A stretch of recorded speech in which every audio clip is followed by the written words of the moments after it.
Welcome back on board the Starship, and I'm joined now by Scott Felton, who is a UFO researcher, and for the last 3 or 4 years he's been looking into a very intriguing case in Wales called the Berwyn Mountain UFO case, and we've been collaborating over approximately the last year and a bit, and we've been putting together a documentary trying to find out what actually did happen in the Welsh, the Welsh Roswell, as sometimes it is referred to. But we're not going to give too much away in this interview about the case because it's we believe, a very sensitive case, and we want to hold those cards quite close to our chest and release what we have found in the documentary, which will be released later in the year.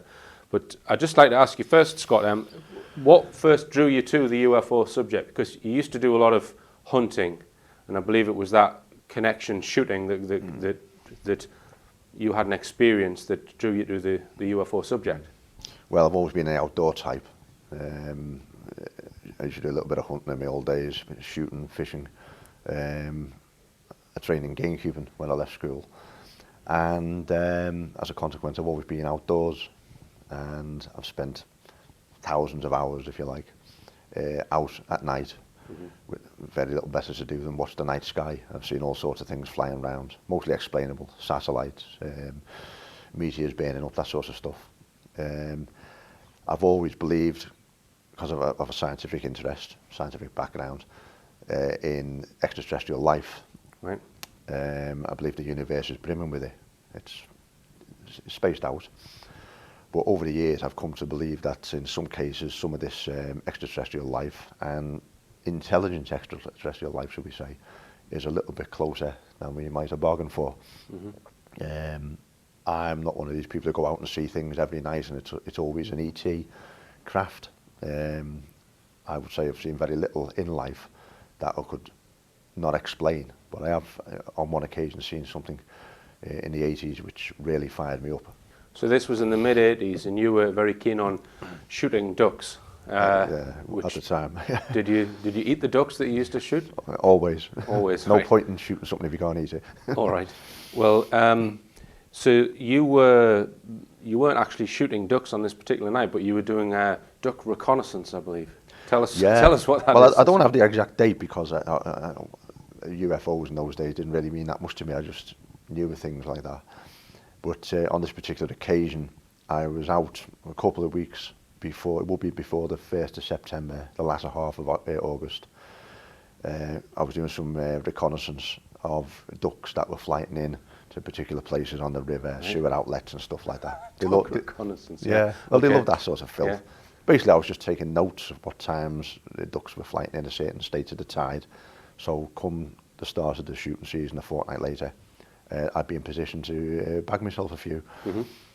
But on this particular occasion, it was just a little bit before dawn. And this was near the Mersey? Yeah, it was on the banks of the River Mersey. On the banks of the Mersey. I was walking along the promenade just before dawn. It was still dark, but you could see wading birds running along the edge of the tide, which was about 100 yards out, river channel. And I had my little dog with me, a spaniel. And Springer Spaniel? Yeah, a little Springer Spaniel. And she was running about, and she often used to stick her nose through the fence, and she'd sense on the wind, and she'd lift a leg up and cock a tail, pointing again if you like. Pointing, yeah. So that's what they. That's what they sort of did. She did it a lot, and she was quite an obedient dog.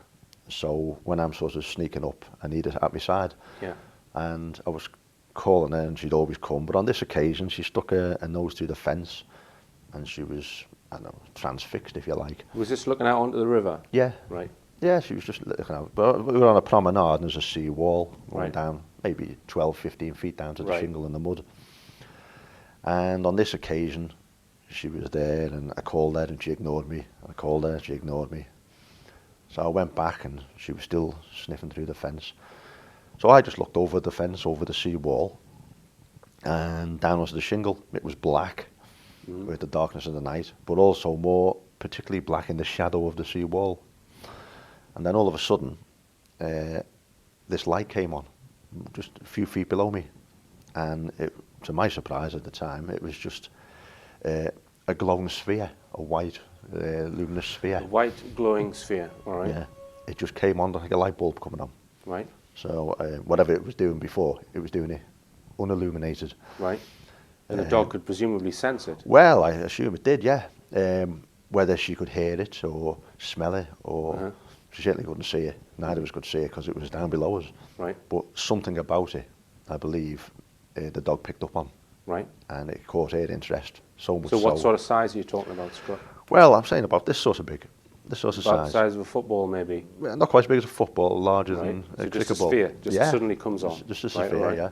But did it move or? Well, not at that point, no. Right. Where what was interesting about it, It was floating in midair above the water then? it was floating, no, actually above the mud. The water Above the was, mud. the tide was a All good right. 100 yards away. This expanse of mud and shingle. It was low tide. And what I did notice is that it was hovering, Right. and maybe a foot, no more than 18 inches off the mud. And I could quite clearly see from the glow of it, the luminosity, I could see the mud and the shingle underneath. That's how I knew it was hovering. It lit up the ground underneath it. Right. And it was very, very bright light. Well, I got the impression that its size, so when I say about this big sort of thing, Yeah. that was because of the light. I got the Right. impression any density and any solidness, any object was actually a lot smaller than So the it was middle. glowing with a kind of an aura. Yeah, like an aura. Right. Yeah. So it then moved. Yeah, it seemed that just took a few seconds. I'm looking at it. And then it just moved off in a relatively straight line, straight out across the mud and the shingle towards the river channel. Right. And it kept a straight course. It still hovered above the mud. But it seemed to, like, I don't know, to give the impression it was like a mild zigzag along that straight line, Right. or a wobble or Yeah. something like that. And I watched it, and it probably happened quite quickly, but it seemed several seconds before it reached the edge of the tide. Yeah. And what actually happened was all these flocks of wading birds and seagulls and things were running up and down the edge of the tide, and this light went right into the birds. Right. And as a result of that, all the birds erupted off with the alarm calls and sort of cacophony of sound just all over the place, panicking birds. So that was possible confirmation that it was a real object then? Well, yeah, Yeah. it was it wasn't my imagination. Yeah. And at that point, this light went out, or at least disappeared. It either went out as the birds erupted around it, or it actually entered the water, and I lost sight of it that way. So it may have gone into the water, you think, possibly? Yeah, possibly, yeah. All right. So that sparked your initial interest in UFOs, although it's not what you would term a classic flying saucer type UFO experience. Very intriguing nonetheless. So you then started taking UFO magazine and reading up on UFOs. Yeah. I didn't buy it every time it was out, but if I saw it on the shelf, I'd get it and I'd read. Graham Birdsall's magazine. Yeah. Yeah. And I believe you even wrote to UFO magazine and had some of your letters published. Well, that was a much later date, more or less in the last few months of publication before he died. 2004, 2005 sort of time. Yeah, I imagine so. So you actually informed UFO magazine of this experience? Yeah, I once wrote about it, yeah. You wrote about it? Yeah. So, because I believe Graham Birdsall actually responded to what you said. Yeah, I had a letter published, and there was a bit of a sarcastic footnote at the bottom, really. This again is demonstrating my sort of more scientific background, because Right. I'm only interested in facts and getting things sorted out. I'm not interested in the ethics and morality of certain things. I just believe get the facts out and let all the rest settle down with the dust. But I'd made some reference in the letter to people going on about global conspiracies to cover up the UFO thing, and people were claiming they'd seen aliens and contacted them and were abductees and all that, and fair enough. But I was the sort of person who said, well, if it's the government covering things up, it's the responsibility of the UFO fraternity to uncover it. Right. Because you'll never get disclosure. I'd never believe disclosure will come. Right. And it was a case of saying, well, one of the things you could do is acquire your own alien or technology. Because everyone talks about meeting this stuff, but no one ever seems to actually do anything about it. So I suggest, well, what I actually said was in relation to the sphere, was, had I been there 2 weeks later when I saw the sphere, With your gun? I'd have been armed. Right. And I'm not one of these awestruck people. It was a very curious sight what I saw. Yeah. But I didn't go, you know, Yeah. and gobsmacked by it. And I'd have been 2 weeks later. You would have shot it? I'd have shot it. Right. Maybe I shouldn't laugh there, but... And Graham Birdsall didn't see, I don't think he saw the funny side of it.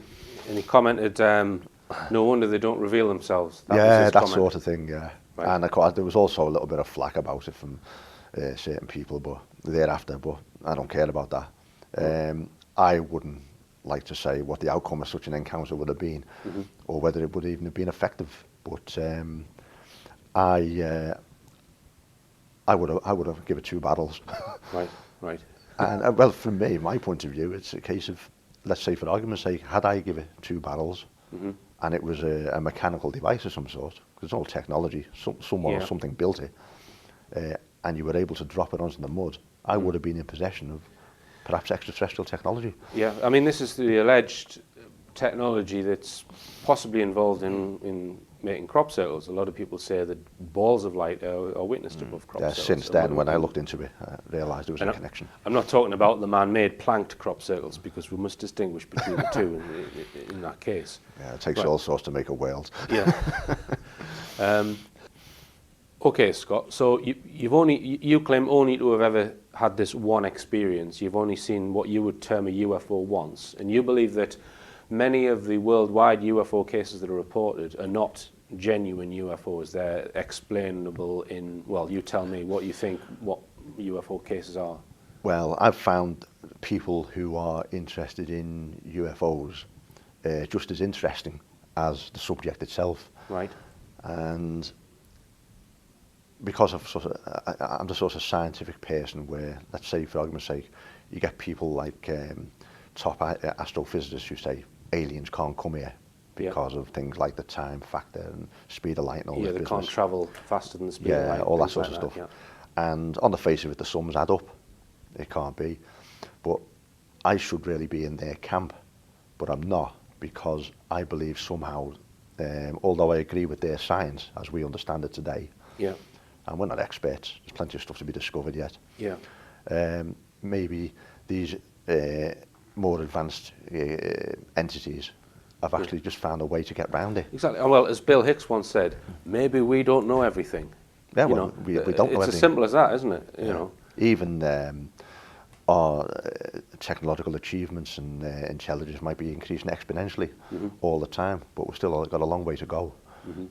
And so what would you, the majority of UFO sightings, what would you put them down to then? Misidentifications. My theory is on this is because we're apes, we're primates, and our sort of evolutionary history, as the more advanced primates, we've never had to worry about things like aerial predators. Right. And you know, a lot of lesser creatures, they spend a lot of time scanning the sky, especially if they're on the diet of things like eagles or other birds of prey, for instance. And as a consequence, a lot of animals spend a lot of time scanning the sky, looking out for predators. Well, as far as I'm aware, modern humans, and when I say that, going back sort of 250,000 years, we've never had to worry about that. Yeah. As a consequence, people don't look up. Yeah. Because we're still animals at the end of the day. Although we might have a civilization built around us, we're still flesh and blood. And people don't look up. And even though there's millions of pairs of eyes all over the world, comparatively few actually look up. So when That's why they should up, keep their eyes on the skies. Yeah. And when they do look up, even though these things are floating about their heads every night, things like satellites, shooting stars, even things as mundane as the planet Venus hanging there in the sky, people don't notice them. And then one day they suddenly do, and they think, oh, that wasn't there yesterday, but in fact it may have been. They've just never noticed it before. It gets the curiosity, and all of a sudden what they're looking at is, well, in the case of a meteor coming in, a shooting star, it is a UFO because it's an unidentified flying object. You and I might know what it is, but they don't, so to them it's still a UFO, and they often claim it is. But you do believe that there are some cases, for example, Bentwaters and the Berwyn case in Wales that were genuine UFOs and Oh, possibly there's extraterrestrial intelligence. Out of the thousands of, or even perhaps millions of cases that are being recorded, and people claim to have seen, a significant number are genuine cases. You're from Liverpool originally, but you spent a lot of time living in Wales, yeah? Yeah. And you speak Welsh as well. So that kind of is, again, another reason why you became interested in the Berwyn Mountain UFO case. Yeah. And just because without discussing the detail of it and some of the other, there's some very intriguing facts and some very intriguing things which have happened to Scott really before he started investigating the case, as he was getting interested in it, and they're all to be revealed in our documentary. But we believe that there is various establishment disinformation being put out on this case, and we're going to cover that in the documentary. But just, you know, there are various books that have been written which have said, well, nothing happened here. And just give us a broad outline of the disinformation, Scott. You know, how extensive is it? How much effort do you think the authorities have gone to kind of cover up the Berwyn case after it had happened? Well, it is extensive. I believe that the Berwyn case is unique. It's the most unique UFO case in Wales, if not the whole of the UK, in the sense that it's almost entirely in the public domain. If you compare it with, say, Rendlesham Forest, that particular incident was almost entirely within the military. So you've got similar cases, if you like, both being covered up, but in two different sorts of situations. As regards disinformation, even when I first started looking into the Berwyn case, there was things like, there was a guy called Arthur Adams who allegedly found some mineral with electrical qualities that could reproduce itself once it was drained. And there was stuff on the internet. Arthur Adams went to the crash site on Berwyn and things like this. And this is where he found this stuff. And it was in the Daily Express or the Sunday Express. And I looked into all this, and they were all dead ends, because it was just, people were just making things up. I mean, you know, I've gained more knowledge over the last sort of 18 months in this case. It was originally Timothy Good, the famous author and ufologist. He put me on to Margaret Fry, who has been investigating this case for many, many years, a Welsh UFO researcher who you know.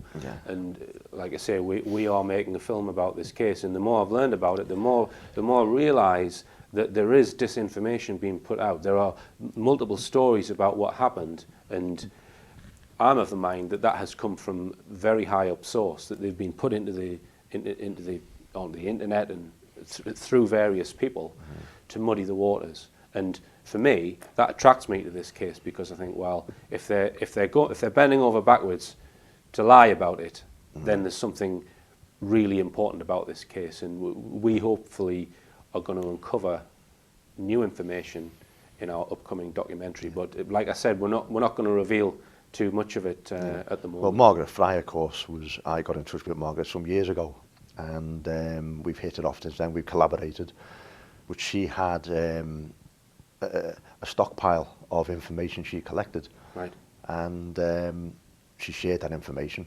There's another problem within ufology is some people don't share; they keep it all to themselves, and that might as well be a dead-end piece of disinformation, because it's worthless. But she shared, we collaborated, and as a result of that, we made some good progress. All right, well, we will be bringing out the Berwyn Mountain UFO film later in 2011, so keep your eye out for that. And we still have got a couple of leads and some other physical evidence that we still haven't finished with yet. So we are discovering new information all of the time. You and I, you know, we've both been down there and filmed and collected evidence and collected testimony. So it promises to be a very interesting film. So thanks very much indeed for coming in, Scott. You're welcome. And we are going to record another bit where we're going to talk about Berwyn, but we don't want to put that out until a later date. So thanks very much indeed for coming in. It just remains for me to say, keep your eyes on the skies, keep your feet on the ground, and tell all your friends about this show.